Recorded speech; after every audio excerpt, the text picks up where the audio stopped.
Good afternoon, everyone. My name is Susan Lauer, and I am the administrator for the Maharishi Vastu office in North America. I've been hosting these webinars for the past year, and now I'm going to be joined by Celia Bella. She will be helping to organize and host these regular webinars. So Celia, would you like to begin by introducing Jon and our topic today? Thank you, Susan. I'm Celia Bella with the Maharishi Vastu office for North America. We're very happy to have you join us from many countries around the globe. Today's webinar is part one in a series that will focus on exploring natural and non-toxic building materials from the perspective of Maharishi Vastu architecture. The discussion will be led by Jon Lipman, AIA, National Director of Maharishi Vastu for North America. Jon will be joined by Aaron Hirshberg, the owner of Green Building Supply, a family-run, 100% solar-powered business focused on eco-friendly building materials. Jon, we are eager to hear your presentation. We're in talking about natural and non-toxic materials. To put it into the context of Maharishi Vastu architecture, we understand that all of nature is composed of structures, from galaxies to solar systems, to stars, to planets, to our own physiology. And all of these have, as structures, as works of architecture, have blueprints. And we understand that the organizing intelligence at the basis of the blueprints of the structures of nature resides in the Veda, that organizing intelligence at the basis of nature, and that one of its aspects is the structuring or establishing, or we could say the architectural impulse of natural law. And it is this which we can bring to the structures that we create, our buildings and our cities, which we then spend 90 or 99% of our lives within. And if these buildings and cities can be structured in ways that make them analogs of the actual structures of nature, then they become, we could say, something like transparent to the flow of our consciousness. And there is an unhindered link between us and the intelligence of nature. Now that may sound abstract and not very meaningful, but this translates, as you know, if you've seen earlier webinars, into improvements in mental health, in physical health, in happiness, especially in the happiness of children living in Vastu homes, in reduction of stress, all in measurable ways. So this abstract concept becomes a very concrete thing. Now, the Vedic literature addresses, as you will remember, such things as the way to orient buildings and ourselves to align ourselves with the primary force of natural law on earth, which is the sun, and where to place different functions in a building so that the differing qualities of the sun support our different activities, proportions and measurements from nature, influences from outside the site. These are all part of the timeless intelligence of Vastu. But because we're building now in the 21st century, we're building in a highly industrialized culture, and many, many construction materials are therefore industrialized, manufactured, many even of synthetic materials.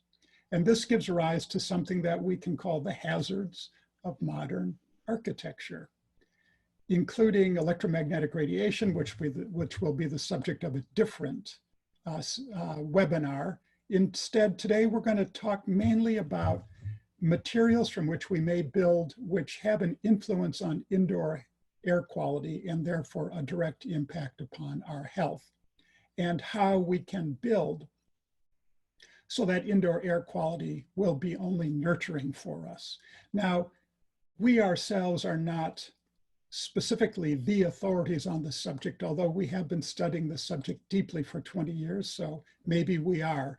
But there are many organizations and specialists who have focused on how to build of non-toxic and natural materials. And we are very, very happy that Aaron Hirshberg is joining us today because he and his family have been studying this subject and locating products that are very natural and non-toxic for decades. So let's go directly into the subject. First of all, why is indoor air quality important to us? Well, it turns out that synthetic materials used in the construction of our buildings can give off chemicals, which are called volatile organic compounds, into the atmosphere, such that research has established that the typical new building has an air quality which is anywhere from 2 to 7 times worse than the atmosphere outside of the house. This is very ironic, especially when people are building a house to improve the quality of their lives. And this as a subject burst into national consciousness, at least in the United States, at a point, I think maybe in the mid-1980s, when the Environmental Protection Agency, which is that US organization that exists to safeguard the quality of our air and water, built a new office building and moved its staff into it in Washington, DC. And within weeks and months, many of the staff had become ill and refused to go to work. And at that point, the EPA was forced to confront the fact that they had built a toxic building. And at great cost, they had to vacate the building, gut it, replace many of the construction materials with non-toxic materials, and greatly increase the amount of fresh air that passes through the building. So this was a wake-up call, and the guiding principle in Vastu, as Maharishi has reconstructed it, has been constant since his first public talks on the subject back in the 1980s, over 30 years ago, which is that we should build of natural materials, we should build of non-toxic materials, and we should have our buildings well ventilated. A goal, if temperatures permit, is for them to be cross-ventilated. Now, over the last few decades, we have become wisely very aware of energy usage, and we have wanted to reduce the carbon footprint of our buildings. And we know, at least in this country, that the construction of buildings accounts for 25% of the energy usage in the United States, or the operation of buildings. So this is an important and serious matter to not only build natural and non-toxic buildings, but to build energy efficient ones. One of the ways that buildings have become more energy efficient in recent decades is by allowing less and less exterior air to get in or out of them, so that less heat is lost in the wintertime. Unfortunately, when that happens, unless certain mechanical steps are taken, indoor air quality then becomes worse. And in ideal tight houses today, according to code, fresh air is brought in intentionally. There are different ways to do this. Some are better, some are less, but we'll leave that subject as to how to bring fresh air into a building ideally for another day. What I want to do right now is move on to the subject of natural and non-toxic construction in buildings, and to distinguish what's the difference between these two words. Well, a natural material is a material that is found in nature. A non-toxic material may be industrially produced, but as far as we can tell, it seems not to outgas toxic chemicals. And the ideal in Vastu is natural. Number two, which is often what we can achieve, is non-toxic. Now, many chemicals in the US are not regulated and are not shown on labels. And so it actually can be a challenge. It can even be impossible to know in any industrialized material for sure what chemicals and whether any harmful chemicals are in it. That's an issue. There's no perfect solution, but we simply want to mention it. Still, it becomes all the more important for us to rely upon people who have been deep in this field for decades, because they have the most knowledge about these things. And that's one reason why Aaron is on the call with us.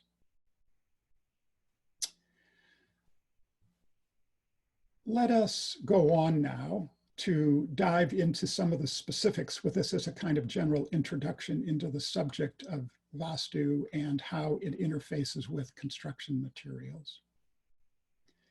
And we are, of course, broadcasting from the United States. And so the materials and solutions that we talk about will be a little heavy on those solutions which are widely available in the US and those construction systems which are used here.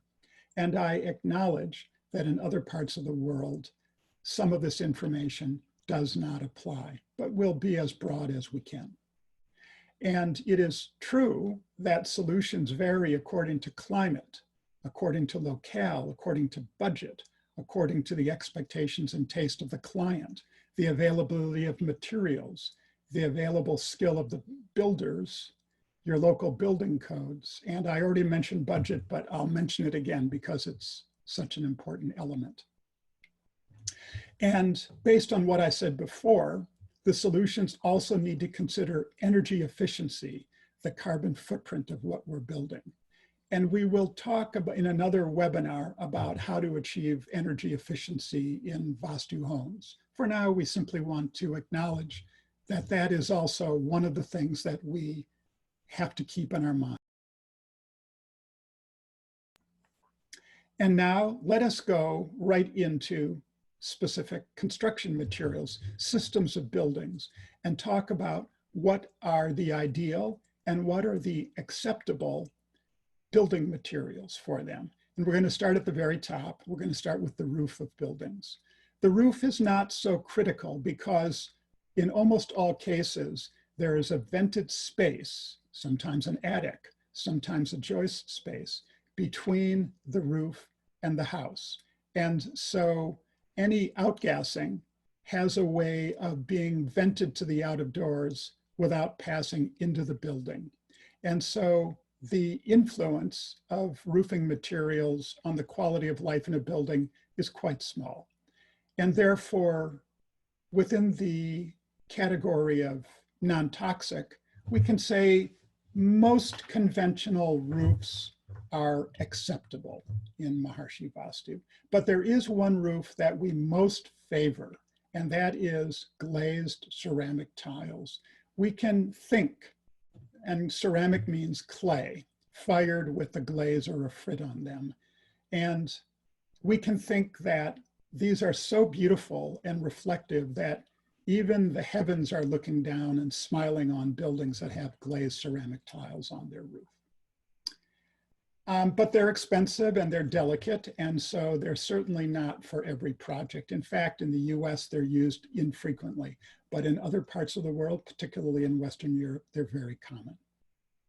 Let's move now down below the roof to the walls. We'll talk about the exterior walls. And first, I'm going to tell you what the ideal concept is for an exterior wall in Vastu. Then I will give you some examples. And then we'll move on to alternatives, which are not ideal, but which are still something which are used very commonly. And so what are the ideal elements in Maharishi Vastu exterior walls? The goal, the kind of formula, is that they would be thick, at least in northern heating climates. They would be vapor permeable. They would be self-insulating, and we'll see what that means. And they would be made of natural materials. So what would meet that formula? Well, it turns out that there is one exterior wall construction material which is widely used in the US, in Western Europe, in Eastern Europe, and across Russia to this day, a traditional construction material which meets all of these points. And that is solid wood, or as it's sometimes referred to as logs. In fact, when Maharishi had a house built for himself, testing the elements of Vastu as he had reconstructed it, that house was built of solid wood. And he said something like, once he moved into this house, he never wanted to leave the house. And perhaps one of the qualities of the house, in addition to the ancient Vedic qualities that was so nourishing to him, was that the walls were truly natural and self-insulating. And when we talk about log walls, we often think of logs as being rounded. And so a log wall has a series of sort of scalloped profiles, and it has a kind of rustic look. But the logs can be planed so that when you look at the wall, what you're seeing is simply a flat that is vertical surface of wood with horizontal joints every so many inches or centimeters. And so it can look like it is simply wood siding. Now, this is not for everyone, and we don't promote it for everyone, but it is an example of an ideal material. I'll simply tell you what some of the options are. One is clay bricks, which I think everyone is familiar with, can be made so they're thicker than normal, and they can have lots of holes in them. And holes, air, which is isolated from the outside, is what insulates. So if you have enough sealed holes sealed from the outside in bricks, then they become quite insulating, and particularly if they're quite thick. And here we see two vertical columns of red bricks, and the one on the right, we see lots of holes in. But air alone, that is large cavities of air as it has, is not a great insulator. What's better is lots of tiny sealed air chambers. And that is achieved in the clay bricks on the left, which have something white inside of their voids. And that white, in this case, is perlite, which is like a natural popcorn. It's made of mineral, it's permanent, unlike popcorn. And it provides much, much greater insulating value, such that that height of the wall on the left is just as insulating as that much greater height of the wall on the right. So this is one option.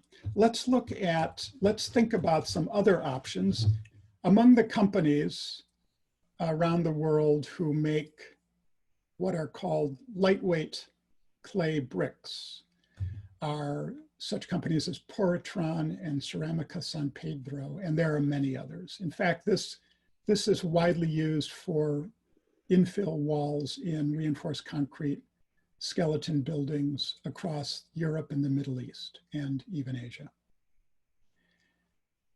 And other examples, there is another form which has many variations and which has been used in indigenous cultures in many parts of the world, from ancient times to the present day. And that is simply to mix clay or solid earth with some kind of natural insulating material. Straw is commonly used, and hemp is another one. And so we can refer to clay straw or clay hemp walls, and there are lots of different names. This has an advantage in that there's very little material cost. The materials are almost free, but there's a huge amount of labor. So in some cases where people are building a house themselves without skills, it's a perfect solution. But it's not conventional and it's not widely done. There is a variant on that, which is being done here in Fairfield by a member of our community who is devising a new construction system with a lot of innovations in it, including an innovation in natural walls. And he's building his prototypes even now as we speak. And as soon as he's got one or two houses up, we look forward to having him on our show and to present a new economical natural construction system. Next, as we go, well, there are two others I'll mention. One is that you can take natural materials and compress them into a block and then build as though a concrete block building, but of more natural materials than concrete block and self-insulating. And a couple of brands here in the US are Durasol and Fazwall, and there are similar brands, including them, in other parts of the world.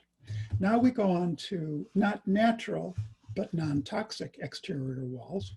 And the this is something which is widely used in much of the world. The United States and Canada lag behind the rest of the world. You can pour a concrete block and infuse it with an additive which fizzes as the concrete is setting up, such that when the concrete has set and becomes hard, the concrete is full of tiny bubbles to such a degree that that block can weigh as little as 1/4 of the weight of a solid piece of concrete. And so that indicates how enormously insulating such a block can be. Not completely natural, because concrete is produced from natural materials, but in a highly industrialized process that uses considerable amount of heat, so it doesn't have a perfect carbon footprint. But this is still a perfect solution for many people. Some of the common brands around the world are Hebel and Aircon. Another system, which is a sort of related to that, but which is a great improvement on that I will quickly show you, is called the Master Builder system. And I'm going to share my screen. What we see is a system that was invented by someone who has been titled the Master Builder. And in it, the exterior walls of a house are composed of bays. Each bay could have a window or a door in it. And in this case, the bays are about 7 feet or 2.5 meters wide. And they are 1 story high. And each bay is poured horizontally in a form. And the bottom of the form, laying horizontally on the ground, has a beautiful ornamental design in it, which we can see in front of us. And that's poured with solid cement with high marble, white Portland cement marble in it. And then the next layer, which fills up almost the entire mold, is aerated concrete, which insulates. And then at the very finish, a solid coat of some finish, it might be plaster, is poured onto it. And then when it dries, it's tilted up. And as we see in this photograph with a crane, these can be stacked one after another to form the entire walls of a building. And we have built quite a few buildings using the system at the international capital of our organization, Maharishi European Research University. And the great master architect at designing buildings using the system is Christian Schweitzer in Meru, and we give him great honor for really making the system happen. And we have some initiative in this system here in Fairfield, Iowa, and we hope at some point we'll be able to offer the system in the US as well by the US master builder, Marty Broder. And ornament is an element of nature. There is always some articulation that occurs at joints in the structures of nature. And when we see that articulation, it brings bliss to the viewer, and we can understand ornament in that way. And so this system has beautiful ornament integrated into it. In the US and Canada, the most common system of construction is not a solid self-insulating wall. It's wood frame construction where the walls are composed of thin pieces of wood, 2x4 or 2x6 inches wide and deep, usually by the height of 1 story. And they form a cavity around the exterior wall, and that cavity has to be filled with insulation. And so now we're going to talk about the kinds of insulations that can be used in wood frame construction. Because as I said, wood frame construction, at least in the central and northern United States and Canada, is absolutely the dominant construction system for building buildings. I missed a couple of things. I'm going to mention first, before I turn this over to Aaron to speak about insulation. I want to mention that there are some, well, Aaron, why don't you join me now? I don't remember exactly how we map this out. I'll list some natural materials and you see if you have anything to add to them. One, there are natural fibers, which I think you even sold, including wool and cotton and hemp. Yeah. And then of course, straw is available, and perlite, which I mentioned earlier. And even there are now, there are molds, fungus, which are grown in molds and which form a permanent insulation. Mineral wool is another good one. Yes, the ones that I mentioned so far are completely natural. Mineral wool is very close to natural because the mineral is naturally mined, but it is produced through an industrial process. Mm-hmm. And another similar one, not similar in use, is aircrete, which is basically cement that is pumped out with a lot of air in it, so it comes out like shaving cream and then sets up in the wall. Other suggestions, Aaron? We have some people in Europe who use cork block actually as insulation. And again, it has, lots of little microscopic holes that contain air and gases which help insulate it. But I think the most common here in the US have definitely been wool or cotton. Beautiful. And but besides of the natural type. And among these various options, what would you say is the most economical? I think cotton is definitely less expensive than wool. We used to sell it, but now we've heard there are some issues with it shrinking over time. So with all new materials kind of comes this life cycle of, what can it solve? And then what do we learn over the years as to how well it really performs? So I've been hearing better and better things about wool insulation, and it's certainly extremely natural coming from a sheep, but it is more expensive, but it is a great insulator. And I think of the ones that I've rattled off and you've added to, probably the least expensive is mineral wool, which is used almost as the dominant wall insulation in Europe. It's that economical. And do you have any thoughts about what is probably the most common wall insulation in the US, which is fiberglass? We've obviously come across fiberglass because it's pretty standard in common homes. It's definitely not natural, and it can be kind of hard to work with as it's irritating to the skin. But I think the main problem is in super cold climates, the R value, the insulating value actually decreases when you get below, I don't know if it's below freezing or below 0 degrees, but that's really when you need insulation most. So it's not ideal, but it is very inexpensive.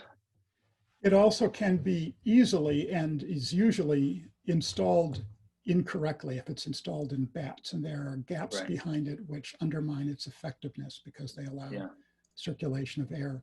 If one uses fiberglass, and of course the fibers themselves are glass, which is spun sand, minerals, and so that part of it is technically an industrialized natural material.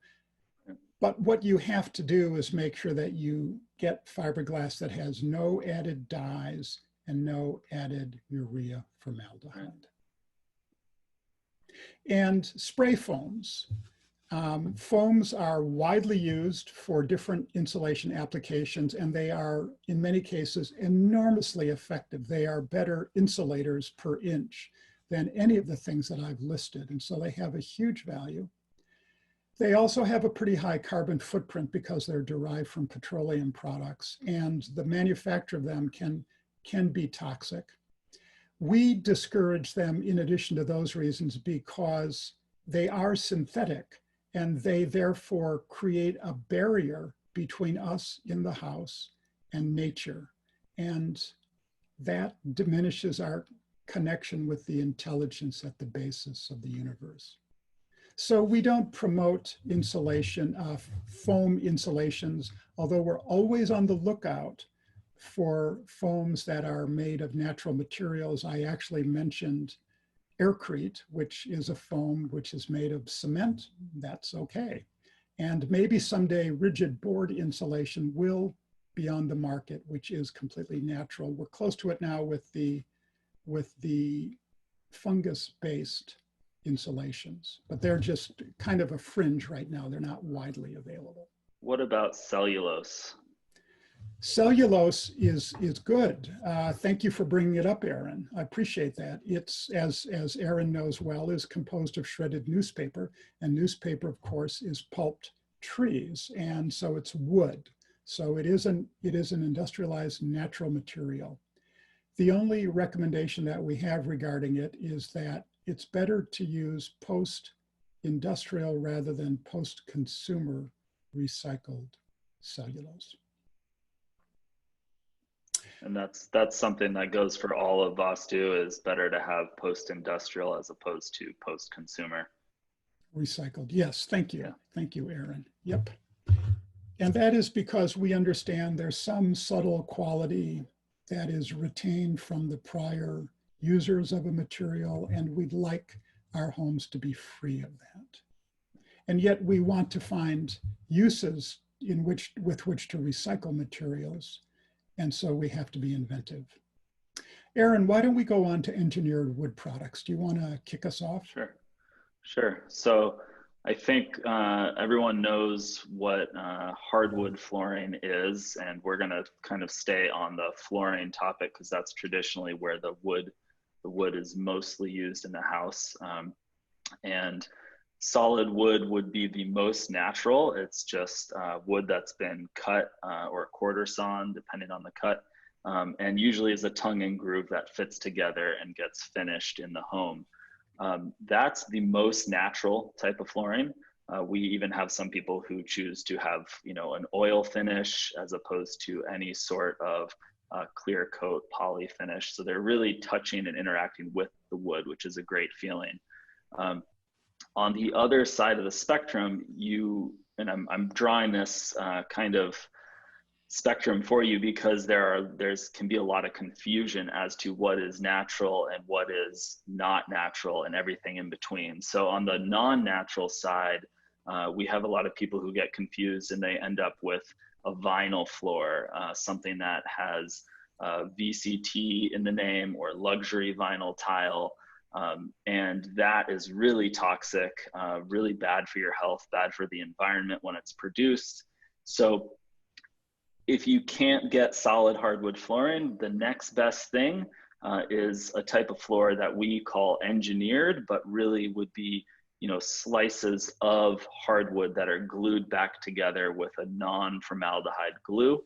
And from there are some other options such as cork flooring or natural linoleum flooring would be options as well.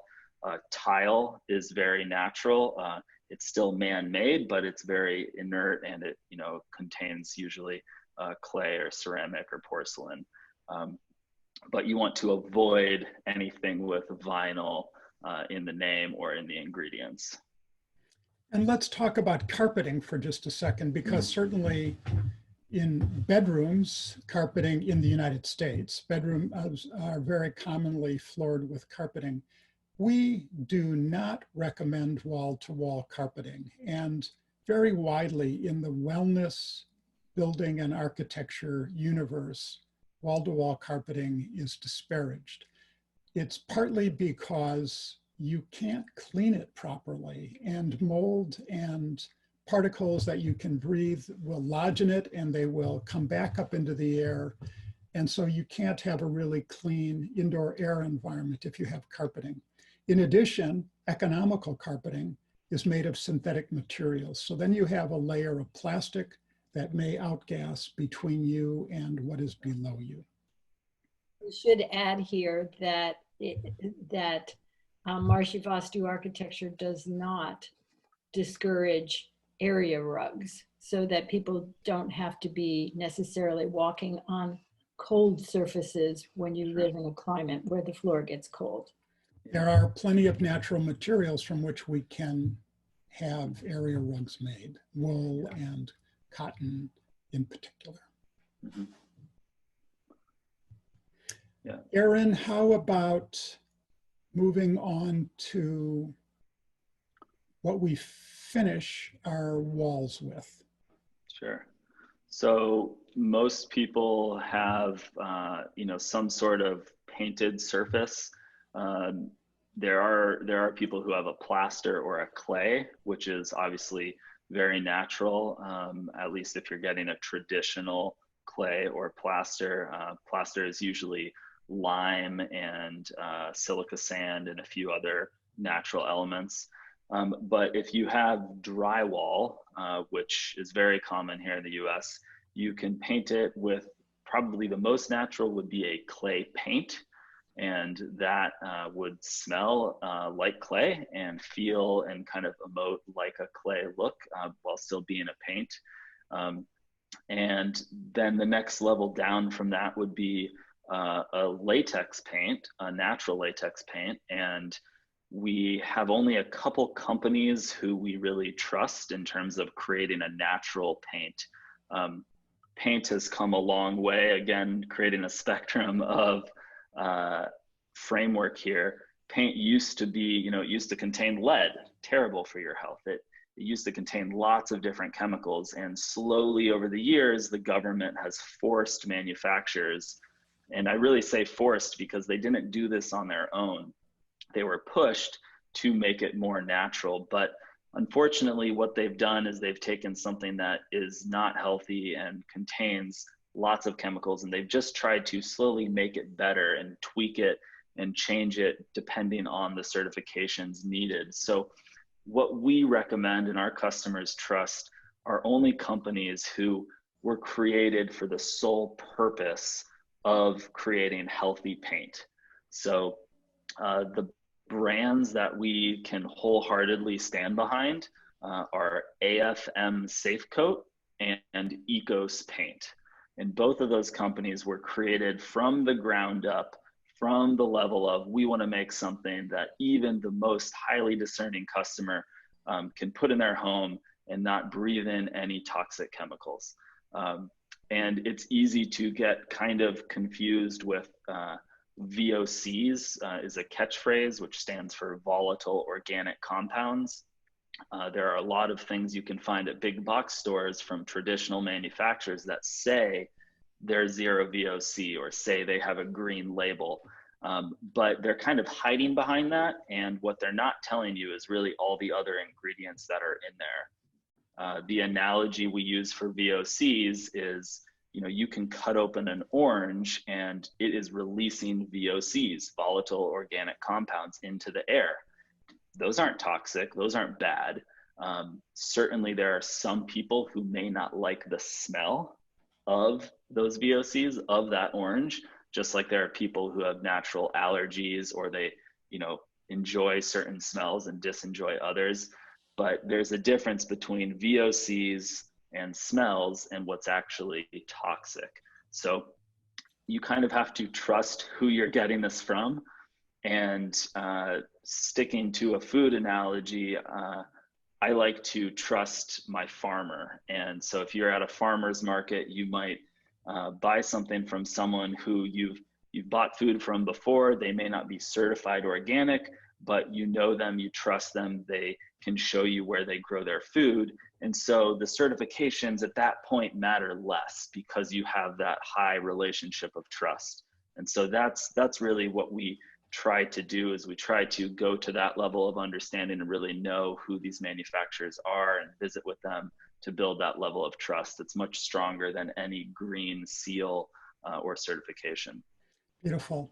And AFM is a company which does produce industrialized paint, so we wouldn't really call them natural, but people who are themselves chemically sensitive over the years have found as a rule that these paints don't seem to aggravate them at all, so they really don't seem to outgas anything. There are other companies which are completely natural, and they dominate much more in Europe than in the US. In Europe, there's much more of an attunement, a sensitivity to natural materials, and any of our European listeners can easily find extremely natural paints in that part of the world. Let's move on to countertops. So generally when people think about countertops, kind of the standard for today's modern countertop is granite. So this is a granite countertop. I'm sure you've all seen these in nice homes. Granite comes from the earth, so it's very natural. And it's very beautiful, but with that natural beauty comes some things that are less than desirable. It does come with natural cracks or fissures in it that have to be worked around, and it does need to be sealed and usually resealed in order to not get stained from natural day-to-day use.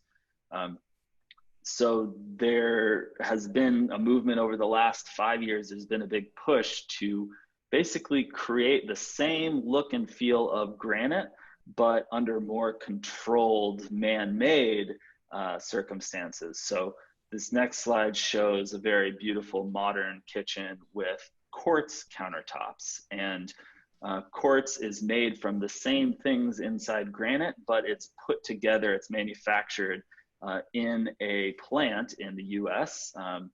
And they compress it the same way that nature does it, but they do it much, much faster. It doesn't take thousands of years.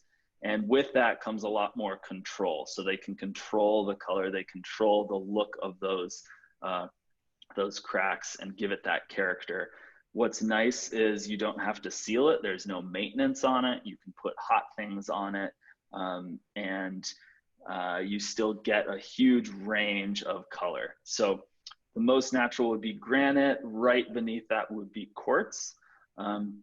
And really from there on, you have basically, if you want a hard surface, we have people who are pouring cement countertops and actually making finished surfaces out of cement. Another option would be a wood countertop. If you've ever chopped on a butcher block made of end grain maple, they also make it out of bamboo. We've even seen people use paper stone, which is a recycled, I believe it is post-industrial recycled paper, and that creates a very hard surface. But again, anything that is wood or paper-based is going to break down a little bit faster than if you had quartz or granite. So there is some more maintenance with that. And then of course, I would avoid Formica or anything that has, synthetic materials. Why don't we turn it over once again to Celia to ask us questions in our remaining minutes. And thank you, Aaron, very clear. Sure. Yeah. And Celia, there are a number of questions in the Q&A that have come in that could be answered, but why don't you go ahead with the question that, at least a couple of the questions that you have first? Well, there's been a lot of questions pouring in. So let me start with some that are about exterior walls. What about exterior walls made of bricks only? Are they rigid enough not to be reinforced by concrete steel pillars? This is a matter of local conditions. It has to do with the soil conditions, with the wind loads, and with earthquake statistics in your area. If you're doing a single story, if you're doing more than one story, then they always have to be reinforced. So the answer has these footnotes. Is it okay to use glued wooden logs if they're glued with Purbond Eco Glue? Aaron, you may not know that product, but you probably can answer the question. Yeah, there's a lot of different glues out there. I think the main thing is you don't want anything with urea formaldehyde in it. So there's natural formaldehyde in the wood, that's okay, but you don't want to be adding any urea formaldehyde from the glue. I haven't heard of that specific product. And then what are your thoughts about boric acid used as a fire retardant in cellulose insulation? It has been used for many, many decades, very widely. It is permitted in building codes. It is a natural and completely inert material. We don't have any problem with it. Do ordinary paints stop off-gassing after a couple of weeks? Aaron. Yeah, so according to manufacturers, they might say yes, but general consensus from numerous dozens of our customers would say resounding no. It will depend on your atmosphere, how much airflow you get through your house. If it's hot and humid out or cold out, you may have the doors and windows shut, but in general, we see it off gas for sometimes years. Wow. Would you recommend that wood floors be sealed? I'm told sealants are not natural materials, but sealants are essential to avoid staining or water damage on the floor. Aaron. So we have a number of natural sealers. The most natural would be something that is a linseed oil-based stain that you could rub on. That would be the most natural. It will not be the most bulletproof, but that is certainly done to floors all the time. It's an oil finish. We do have non-toxic, but still man-made finishes that would be a clear coat that could protect it from more serious wear and tear. And there are also, traditionally, starting in the mid-19th century, floors were waxed with carnauba wax. And that's, of course, a very natural material. It's not permanent. It has to be periodically stripped and reapplied, but there are oil waxes now, which are widely available. Question actually, and it's for Aaron. Aaron, what's the thinking on ceramic tile as a countertop material? Yeah, it's not as commonly thought of as a countertop, but it has been installed to great success here in Fairfield, and I've heard about it being done. They're now making tile, porcelain tile, in very, very large format slabs. So it used to be people think of tile as 12-inch by 12-inch squares. They're now making them 48 inches wide.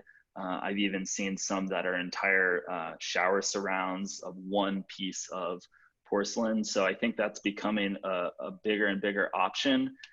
People just don't think about it in that way. You just need something that will cover that edge. That's really the main thing, is to have a beautiful edge covering if you do the porcelain tile. But it is very beautiful. The two great things about these large porcelain tiles for counters is that then you have almost no joints, which of course we want to avoid for sanitation and aesthetic reasons on counters.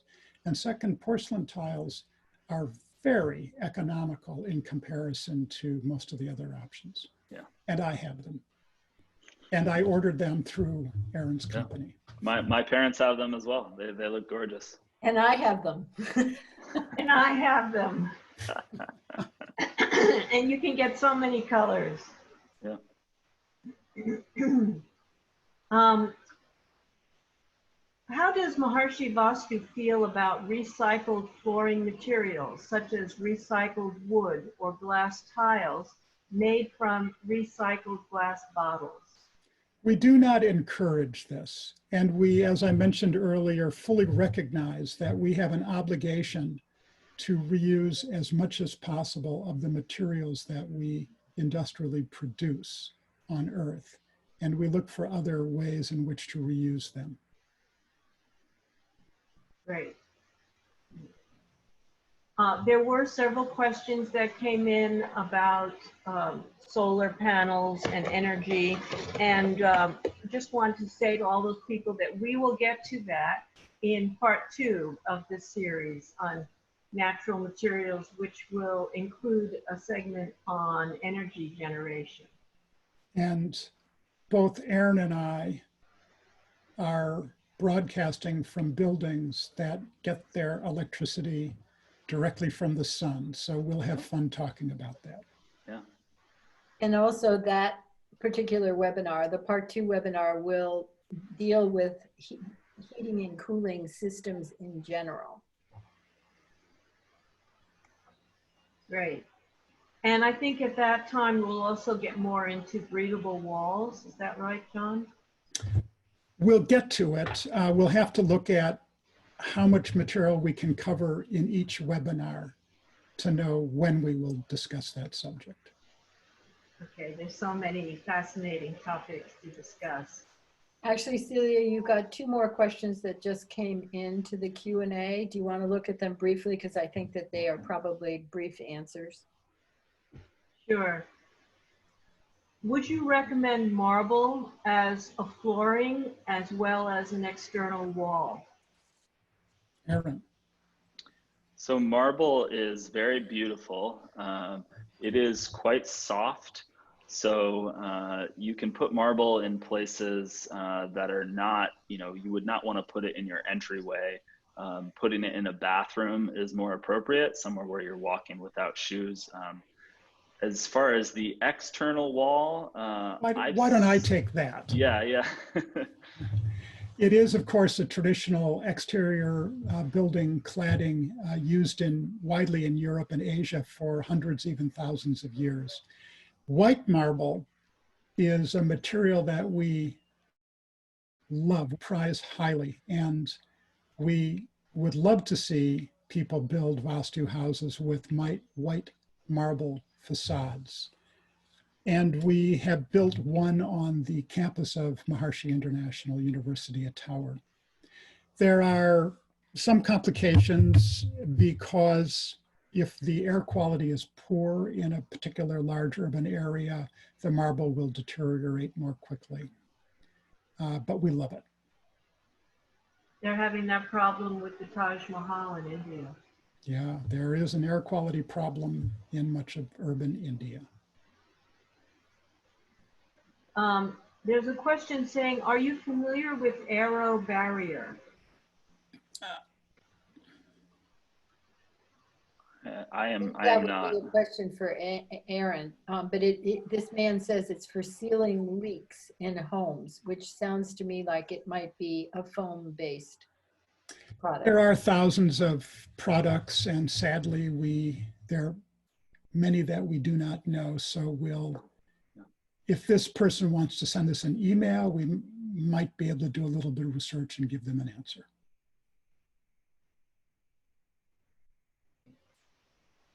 Which flooring materials are the softest for feet to stand on, yet are durable? We have cork flooring that is much softer. If you're standing for long periods of time, you will notice some relief on your feet, and the cork flooring has a natural resiliency. So even if you were to dent it slightly, it bounces back, and that bounce you feel with comfort.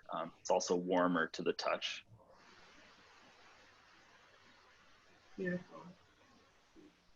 I lived in a rental that had cork flooring in the kitchen, and it was wonderful to stand on while cooking. Yeah. If someone likes brightly colored interior walls, is it okay to use strong paint colors? Or does Maharishi Vastu recommend only light pastel paint colors? The answer lies somewhere in between, and I'll try to give a very brief answer to a kind of larger subject.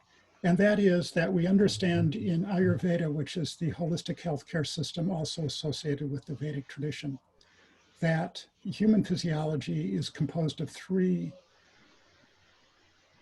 constituent components that we in Sanskrit call Vata, Pitta, and Kapha. And each of us has some combination of the three.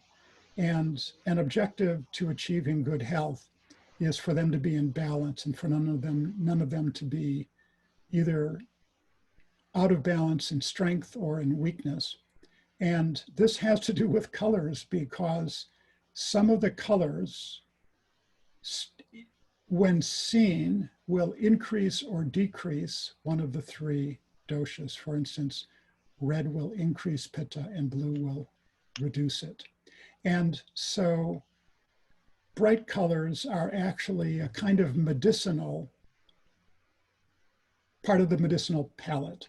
However, the vitiations or vicrities that we have at any point in time vary throughout the day, throughout the year, throughout our lives, and from one occupant of a building to another. And therefore, it becomes almost impossible to use these dosha affecting colors wisely on walls of our houses. And therefore, our recommendation is to avoid the bright colors on facades. And so we recommend lighter or paler colors such as pastels or things in the natural range of colors. Thank you.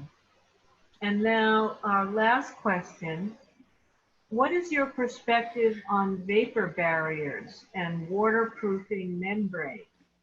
Are there natural options aligned with Vastu? There are, but this is part of a larger discussion. We have minus 2 minutes left in this webinar, so I think we're going to have to save that for a future webinar. Very good. All right, well, that was really chock full of very valuable practical information. Thank you all for joining us, and check out our Facebook page for more information. If you have additional questions, you can always email us through the Contact Us form on our website, www.maharishivastu.org. Thank you all for your interest in Maharishi Vastu architecture, which enhances good fortune in life. Goodbye for now.